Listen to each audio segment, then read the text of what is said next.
దేవుడి సొమ్ముని దోచుకు తినటానికి బోలెడన్ని జలగలు. బట్ నిజంగా భక్తుల వసతి కోసం ఆలోచిస్తారా అంటే లేదు.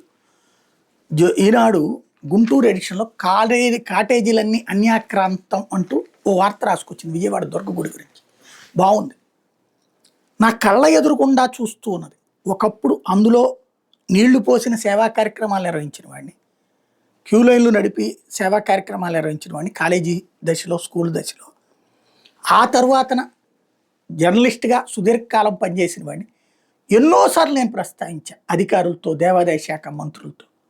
ఇప్పటికైనా కాస్త ఇదే ప్రభుత్వాలు కాకపోతే అప్పుడు రాజశేఖర రెడ్డి కాబట్టి అంతకుముందు కాంగ్రెస్ పార్టీని, తర్వాత ఇప్పుడు అదే కాంగ్రెస్ పార్టీ, వైసీపీ, ఇదే తెలుగుదేశం.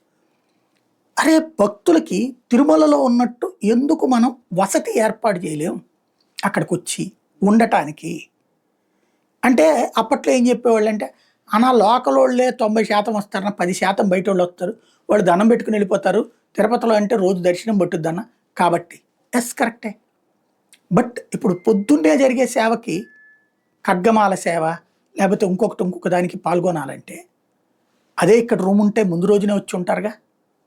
అలాగే ఇప్పుడు జనం విపరీతంగా పెరిగారే, రోజు వేలల్లో వస్తున్నారే. మరి అట్లాంటప్పుడు వాళ్ళు ఉండాలనుకుంటే ఉండేటందుకు ఏర్పాటు చేస్తే బాగుంటుంది కదా. స్థలం లేదా? ఇదివరకడు ఉన్నటువంటి నా కళ్ళ ఎదురుగుండా కనీసం 10 సార్లు మార్చి ఉంటారు.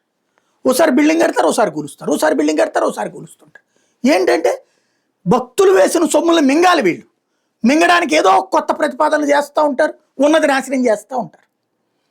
ఈఓ కార్యాలయం కొండపైన ఉండేది, ఆఫీస్ ఉండేది, పైనే ఇవి ఉండేవి, అన్నదానం ఉండేది, అన్నీ ఉండేవి. మొత్తం ఇప్పుడు కిందకి పట్టుకొచ్చారు. పైన పార్కింగ్ ఉండేది, మొత్తం నాశనం చేశారు. ఇప్పుడు ఆ చక్కగా ఇదివరకు వెళ్ళడానికి మెట్లు నీట్గా ఉండేది, ఇప్పుడు ఇలా నిలబడి వెళ్ళాలన్నమాట. నరకం. ఆ లిఫ్టులు చూస్తే దారుణం. అయినా సరే భక్తులు వస్తూనే ఉంటారు. ఈ దరిద్రం చేసిన వాళ్ళు వీళ్ళు. బట్ భక్తులు మాత్రం అమ్మవారి మీద భక్తితో వస్తూనే ఉంటారు.